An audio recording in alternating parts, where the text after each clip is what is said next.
हरिओम तत्सत।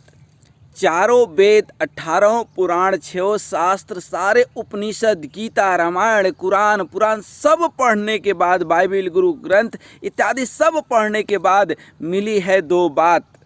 वो कौन सी बात है? आपको सारांश बता देते हैं। सुख देत सुख होई, दुख देत दुख होई। यदि जीवन में किसी को आप सुख देंगे तो आपको भी सुख मिलेगा, यदि दुख देंगे तो आपको भी दुख मिलेगा। सार तत्व इतना सा ही है और यही कर्म का अटल सिद्धांत है। हो सकता है कि कुछ कर्म ऐसे होते हैं जिसका फल तुरंत मिलता है, जैसे आग में हाथ देंगे तुरंत फल मिलेगा। कोई दवा खाएंगे तो हो सकता है 1 घंटा के बाद वो काम करे, तुरंत काम नहीं करेगा, अचानक से काम नहीं करेगा। इंजेक्शन तुरंत काम करता है। तो कर्म पे थोड़ा सा विभिन्न तत्व है कि कुछ कर्म तुरंत फल देते हैं, कुछ समय के साथ देते हैं। लेकिन शास्त्रों में जो कहा गया है, अवश्यमेव भोक्तव्यम कृतम कर्म शुभाशुभम। जो भी आप शुभ या अशुभ काम करते हैं उसका फल भोगना पड़ेगा।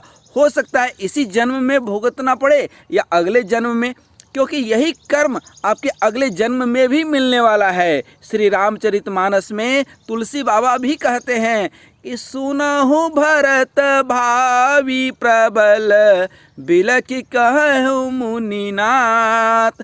हानि लाभ जीवन मरण यस अपजस विधि हाथ। ये सब विधि के हाथ है। और विधि कौन है? ये विधि कौन है? ये हमारे पूर्व जन्म का कर्म ही है। नारद जी भी हिमाचल मुनि से कहते हैं कि कह मुनीस हिमवंत सुनु, जो विधि लिखा लीलार। देव दनुज नर नाग मुनि को न मेट निहार। जो भाग्य में लिखा है वो भाग भाग कर आएगा, जो भाग्य में नहीं है वो आ कर के भी भाग जाएगा। होनी हो के रहे, अनहोनी न होय। जो ब्रह्म ने लिखा लीलार पर काट सके न कोई, उसको कोई नहीं मिटा सकता है। जो कर्म आप कभी किए हैं वो कर्म सब हमारा आत्मा क्या है, ये कर्म का ही संस्कार है। ये किए गए कर्म को भुगतना ही भुगतना है। और ये जीवन जब मिलता है ना, तो ब्रह्मा जी वह सब कुछ लिख करके भेज देते हैं कि भाई क्या क्या किए हो और क्या क्या भुगतना पड़ा है। ये प्रकृति का नियम है। इसीलिए तो लक्ष्मण जी ने भी मित्रता भाईचारा में निषाद से कहते हैं, को नहीं सुख दुख कर भ्राता, निज कृत कर्म भोग सब भ्राता। को नहीं सुख दुख कर दाता, निज कृत कर्म भोग सब भ्राता। अपने कर्मों का ही भोग सब भोग रहे हैं। यदि कोई आपको गाली दे रहा है, ये उसका नहीं, आपका कर्म है। थोड़ा सा सह लीजिए, थोड़ा सा इस बात को विश्वासपूर्वक मान लीजिए कि कोई अनावश्यक आपके ऊपर जरा सा भी न कुछ बोल सकता है न कर सकता है। कुछ कर रहा है, इसका मतलब कि आपका प्रारब्ध कुछ ऐसा ही है। इस संसार में कोई पैदा नहीं हुआ जो किसी को सुख दे सके या किसी को दुख दे सके। व्यक्ति सिर्फ और सिर्फ अपने कर्मों का फल भोगता है। यही प्रारब्ध आप बोल सकते हैं, या इसी को जो है आप भाग्य कह सकते हैं। कर्म फल तो भोगना ही पड़ता है। आप देखते हैं किसी किसी को जो है पैदा होते ही करोड़ों अरबों का वो मालिक होता है। कोई थोड़े से प्रयास में बहुत कुछ पा लेता है और कोई बहुत प्रयास में भी कुछ नहीं पाता है। ये क्या है? ये प्रारब्ध है। जा मति सा गति। वह पूर्व जन्म में कुछ अच्छा कर्म किया होगा, जो मरते समय उसके मन में वो वासना हुई होगी कि हम अमीर बने, तो उस जन्म में नहीं बन पाया, उसका कर्म का फल उस समय नहीं मिल पाया, इस जन्म में मिल रहा है। ये पेड़ पौधे कितने बीज पैदा करते हैं, वो बीज ज़मीन पे गिर जाता है, तुरंत फल नहीं मिलता है। लेकिन समय के अनुसार फिर से मौसम आता है, ऋतु आती है, बारिश आता है और अनुकूल समय पा करके वह बीज फिर एक वृक्ष उगता है। यही कर्म है। एक बीज यदि वृक्ष उग सकता है तो आपका कर्म भी एक वृक्ष की तरह है। आपका विचार ही आपको कर्म करने की प्रेरणा देता है। शास्त्रों में कहा गया है 3 प्रकार के कर्म फल होते हैं। कौन? संचित कर्मफल, प्रारब्ध और क्रियामाण फल होते हैं। संचित, प्रारब्ध और क्रियामाण। जो जन्मों जन्मों के कर्म फलों का खाता है, जो बही खाता बनता है ना, वही संचित कर्म है। हमको कई बार लगता है कि कौन देख रहा है, नहीं, कहते हैं ना चित्रगुप्त महाराज, अर्थात गुप्त रूप से वो चित्र आपका खींच रहे हैं, आपको लगता है कोई देखने वाला नहीं, उनका नाम ही है चित्रगुप्त। गुप्त रूप से आपका चित्र खींच रहे हैं कि आप कब क्या कर रहे हैं, हर पल का उनके पास खबर है। और कोई देखे या न देखे, आप तो देख रहे हैं जनाब। इसलिए जो संचित कर्म फल है, उस खाते में से इस शरीर की यात्रा के निमित्त जो आप कर्म फल लाए हैं, सारे नहीं लाए हैं। आप रोज़ मुर्गा मसल्लम यदि खाते हैं तो कितने मुर्गों को आप मारते हैं, उतने ही जन्म आपको मुर्गा बनना पड़ेगा। ये मान करके चलिए। जिस तरह से जिंदा मछली को आप गरम तेल में डाल देते हैं, अब आप सोचिए कितना मछली खाए हैं, उतना ही बार आपको मछली का जन्म लेना पड़ेगा। ये कर्म का सिद्धांत है, कोई नहीं टाल सकता है। ये कोई पाप पुण्य नहीं, आप जो कर रहे हैं आपको भुगतना है। पाप करेंगे, पाप कर्म आपके सामने आएगा, दुख लेकर के आएगा, और पुण्य करेंगे, पुण्य का परिणाम सुख होता है। उस खाते में से इस शरीर की यात्रा के लिए जो कर्म फल ले आए हैं वह प्रारब्ध कहलाता है इस शरीर के लिए, क्योंकि वो अनेक जन्म में भुगतना है ना। तो इस जन्म के लिए जो आप लेकर आए हैं वह क्या है, प्रारब्ध है। और जो हमारा घटा आप इस समय कर रहे हैं, इस समय जो आप कर रहे हैं वह क्रियमाण कर्म कहलाता है। नियम यह है कि प्रत्येक कार्य में उसका कारण व्याप्त है। अब क्योंकि शरीर प्रारब्ध का फल है, प्रारब्ध से ही मिला है कि क्या क्या होना है। तो यदि कष्ट आप लेकर के आए हैं तो थोड़ा कष्ट सहन कर लीजिए। उस कष्ट के भय से कोई और नया कुकर्म मत कर दीजिए कि फिर अगला जन्म जो हमारा संचित कर्म है वह फिर पाप से जो है उस घड़ा भर जाए और फिर हम भुगतते रहें। तो क्या प्रारब्ध को बदला जा सकता है? क्या भाग्य को बदला जा सकता है? तो जी हाँ है। क्या? पुरुषार्थ। लोग कहते हैं पुरुषार्थ मेहनत करो, मेहनत करने से कुछ नहीं होता। मेहनत करने वाले तो बहुत लोग करते हैं, लेकिन प्रारब्ध में यदि दुख है तो कितना भी मेहनत कर लीजिए, आप मेहनत करके गाड़ी घोड़ा खरीद लेंगे, वह गाड़ी हॉस्पिटल में ही दौड़ते रहेगा, ऑफिस में नहीं दौड़ेगा। क्यों? क्योंकि प्रारब्ध में था दुख, आपने प्रयास किया किसका? सुख का। तो सुख कहाँ से मिलेगा? इसलिए क्रियमाण कर्म वह होता है जो आप अभी कर रहे हैं। बहुत सोच विचार करके कीजिए, किसी को इससे दुख ना हो और हमें भी दुख ना हो। मन माफिक मनमुखी काम मत कीजिए, गुरुमुखी काम कीजिए। जो गुरु आदेश देते हैं, अर्थात जो हमारे शास्त्र, जो हमारी संस्कृति है, जो आदेश करती है। और शास्त्र कौन है? शास्त्रों का शास्त्र, एक शास्त्र आपको मैं बता दूं, वह है श्रीमद् भगवत गीता। उसको अवश्य अध्ययन कीजिए, उसके अनुसार जीवन जीने का प्रयास कीजिए, क्योंकि ये जब तक देहाभास है तब तक हम अज्ञानी ही तो हैं।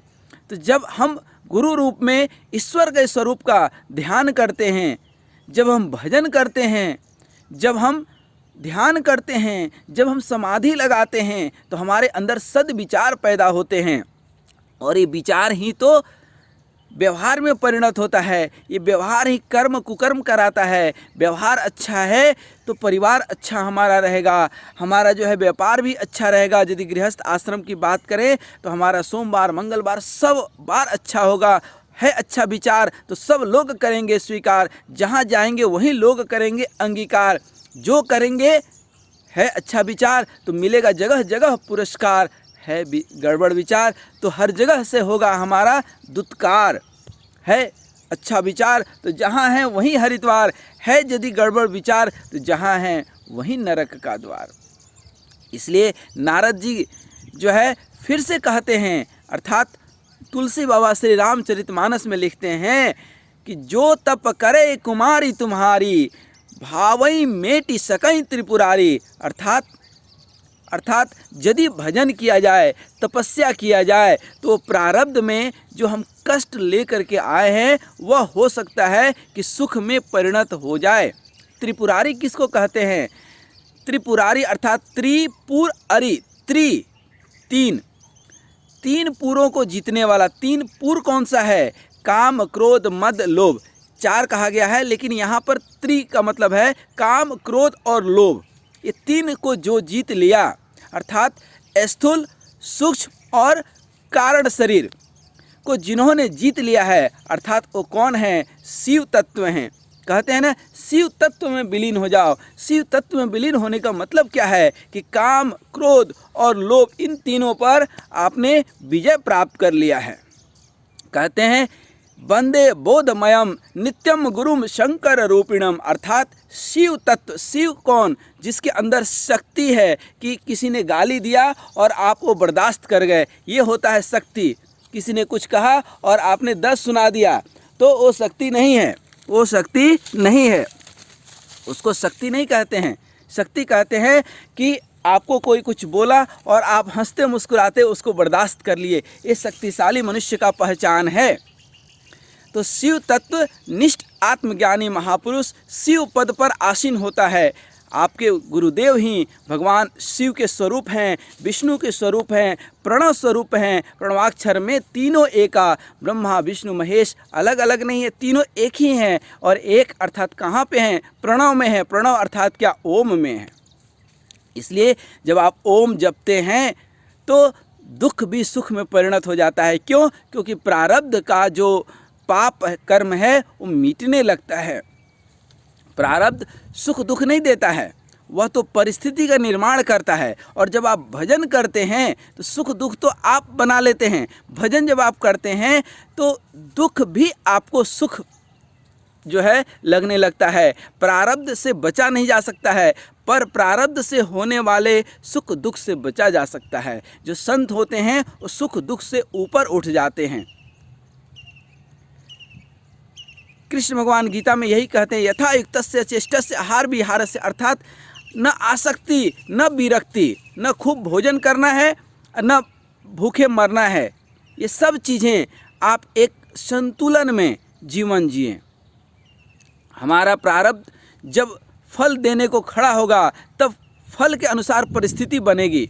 पर यदि किसी प्रकार से आप भगवान शिव, भगवान विष्णु या ब्रह्म या गुरु गीता या जो भी गुरुदेव आपके हैं, यदि आपके अंदर भजन है तो आप प्रसन्नता से उसको स्वीकार करेंगे। आपको उस परिस्थिति में दुख का अनुभव नहीं होगा। यदि फांसी लगने वाला होगा, फांसी तो लगेगा, लेकिन भगत सिंह की तरह मुस्कुराते हुए, हंसते हुए उस फांसी को आप स्वीकार कर लेंगे। जब आप गुरुदेव भगवान को प्रसन्न करने की विधि जान लेंगे।